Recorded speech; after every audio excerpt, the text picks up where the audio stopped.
Hey, how are you tonight? I'm going to be jumping right in because I have a lot of stuff to talk about. We're going to start a travel hacking series. And this travel hacking series is going to be, hold on, let me fix my camera here. There we go. Sorry, it fell. It's going to be all about my favorite travel hacks that are going to save you about 80% off flights, hotels, cruises, and all those different type of things, right? So as you guys are popping in, let me know if you're watching live or you're watching replay, where you're watching from. Tonight, we're going to start this travel hacking series with the 3 things you need to understand about airfare before we even get into the techniques and the strategies that I use in order to take a plane ticket, for example, from $500 down to $300. Okay. And hey, Caddy, how are you? Live from Texas. Great.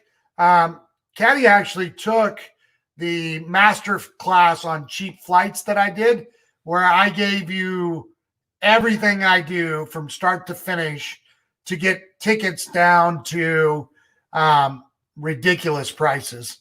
Tonight, what I want to do is I want to talk about this and share a little bit of my journey, why I do travel, why I'm helping you guys, how all that stuff works. Hey, whoever just popped in, I cannot see you unless you accept the StreamYard connection. So do me a favor and accept the StreamYard as you guys come in so that I can actually see who you are and respond, because otherwise it just says, hey, John.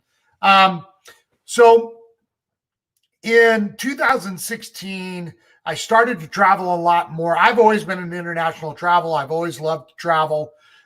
In 2016, I started traveling for work a lot more as a contractor.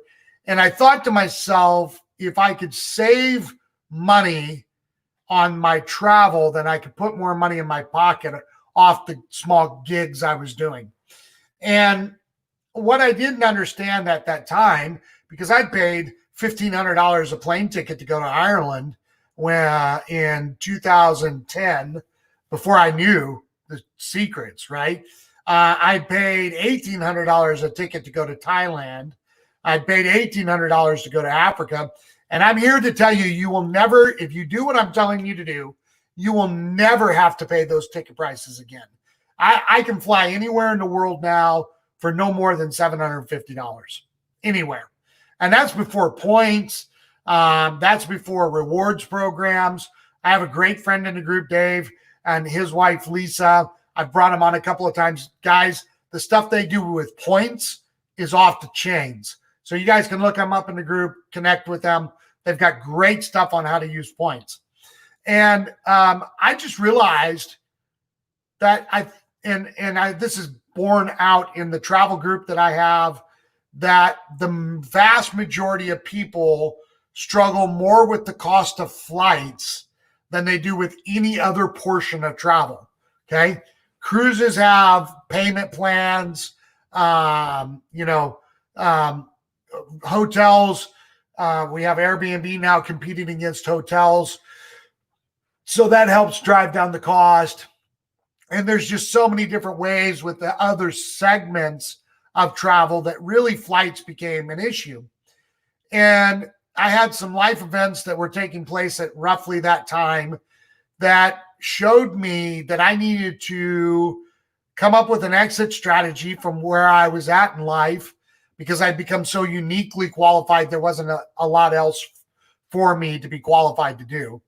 And as I really began to dig into it, I saw a pain point in my own life, and I saw a pain point in everybody else's life. And unless you are a flight attendant, married a flight attendant, or are a pilot, airfare can be outrageous. And so for me, I have 4 kids. That, could crush a trip that I want to take with my kids, right? So let's get into it. I'm going to go fast and furious today. I'm going to give you pretty much the structure in which I do all my hacks. And I follow these 3 rules first and foremost. And then what I do is once I've got those 3 rules down, then I can start to plug and play the other travel hacks that I'm going to cover tomorrow night, that I'm going to cover Saturday, Sunday, and then we're going to move into hotels. Then we'll move into cruises. We'll move into rental cars. I have travel hacks for all of those, and I'm going to do, how many ever it takes to get through them all. Okay. We're going to talk about apps. We're going to talk about food. I have hacks for food when you're traveling, all that stuff. I have hacks for, what to do in the airport. It's funny. So anyway, the first thing that you have to understand and you have to know this going in. This is not always feasible. Okay. If somebody dies in the family, there's a wedding, there's a natural calamity, right? You might not be able to use this first one, but it truly is in the top 3 of the things that have to be set properly in order to really cut the cost of airfare up to 80%. And that's understanding what we call peak season versus non-peak season, or the shoulder season. Okay. And I'm going to give it to you in the base level that you can understand.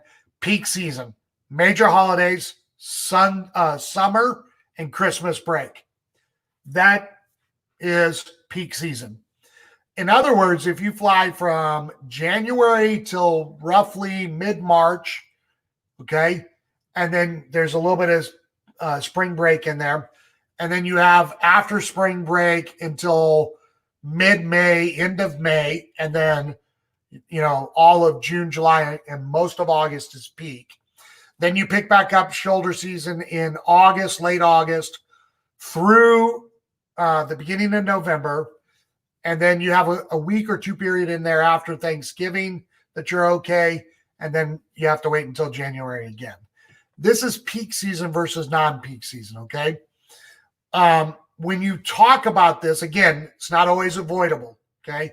Somebody passes away, somebody's getting married, kids are graduating, whatever the story is, you might still have to fly during peak season, but even then, I can show you how to cut the cost of airfare.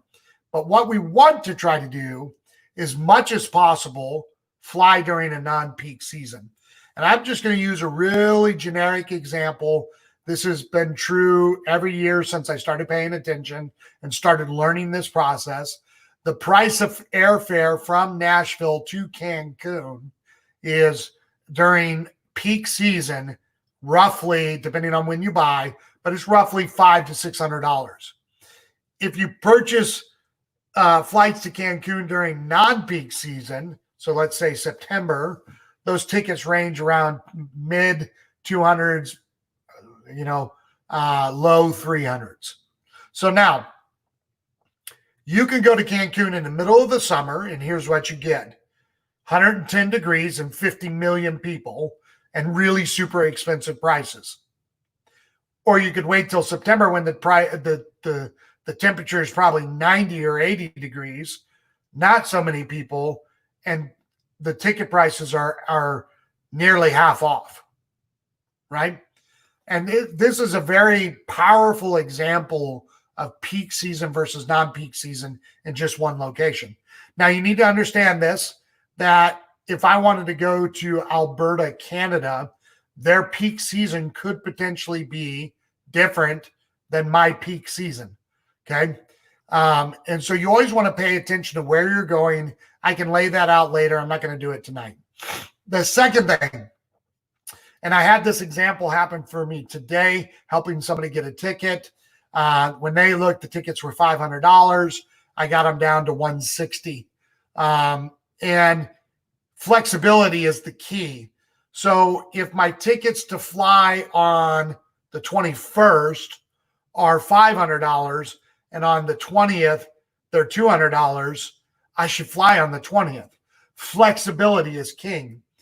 And I'll talk about it in a second, and that's going to be kind of where I'm going to leave off and prep for what we're going to talk about tomorrow.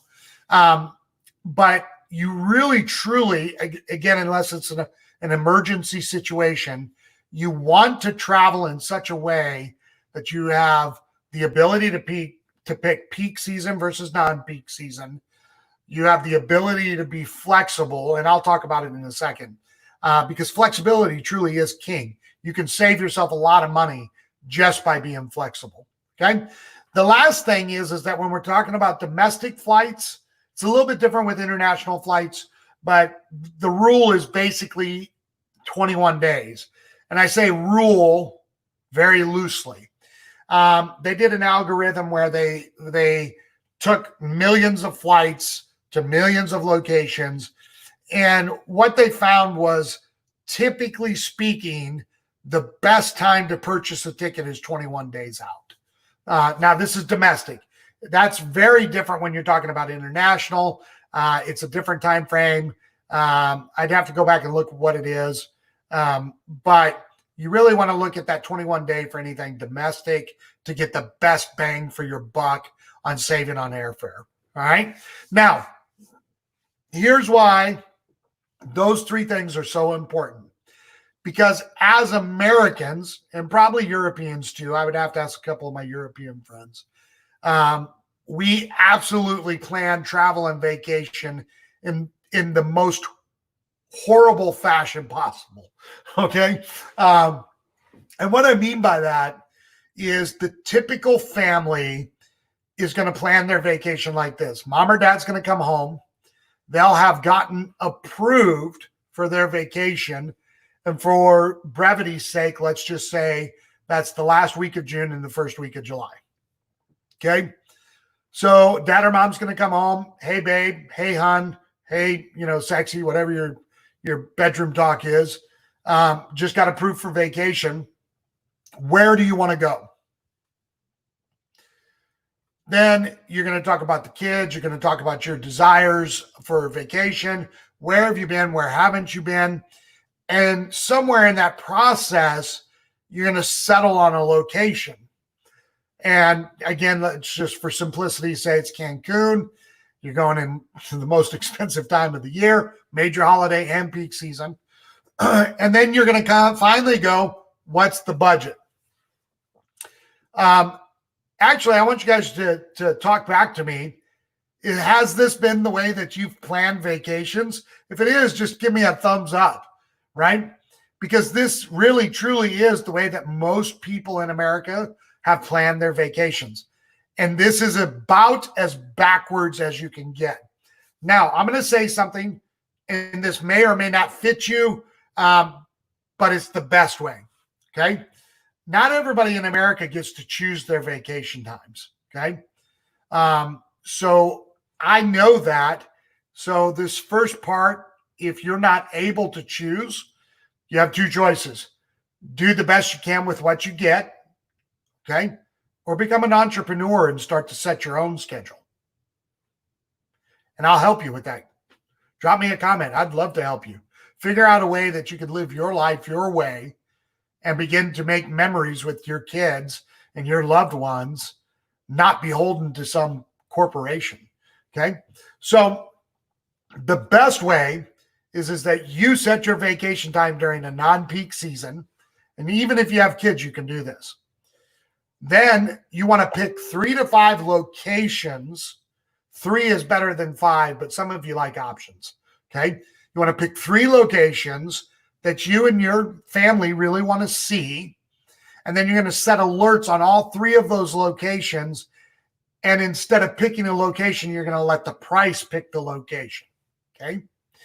And again, since we're using Cancun as our example, how many of you can tell me what the difference between the beach in Puerto Vallarta, Cancun, Atlantis in the Bahamas, and the Virgin Islands is?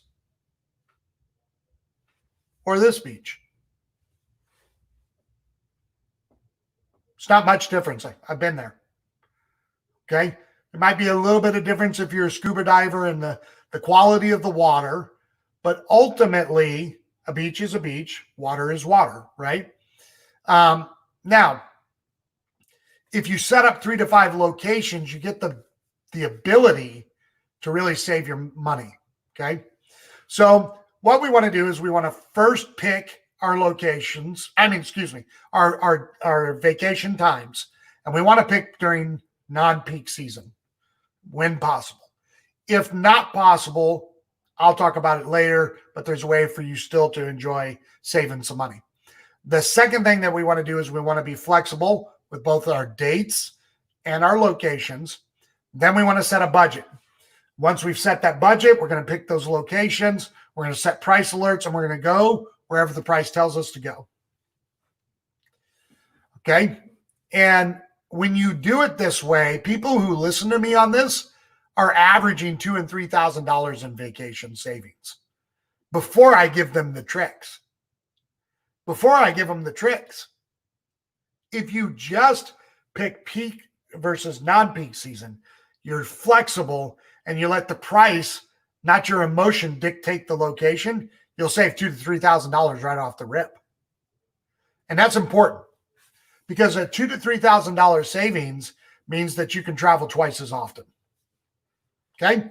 So tomorrow night, what I'm going to do is I'm going to actually get into specific tricks that you can use to drive down the price of airfare.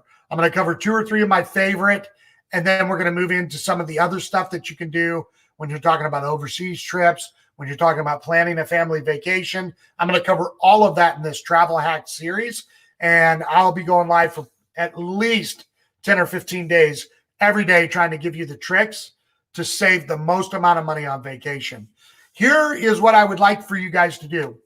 If you're interested in learning how to actually save money on your travel, but you don't want to be a travel hacking guy like I am, I just want you to drop an emoji. I have some extra information that I've put out in ebooks and things like that I'd love to shoot you. So if you'd like some information on simple tricks that you could read, just drop a travel emoji. I'll reach out to you. I'll send you an ebook. It's free. It's just stuff that I've written over the course of being into travel. And I'd love to just be able to give that to you and help you save on your family vacations. If you guys need anything, feel free to holler at me all the time, and we'll talk to you soon.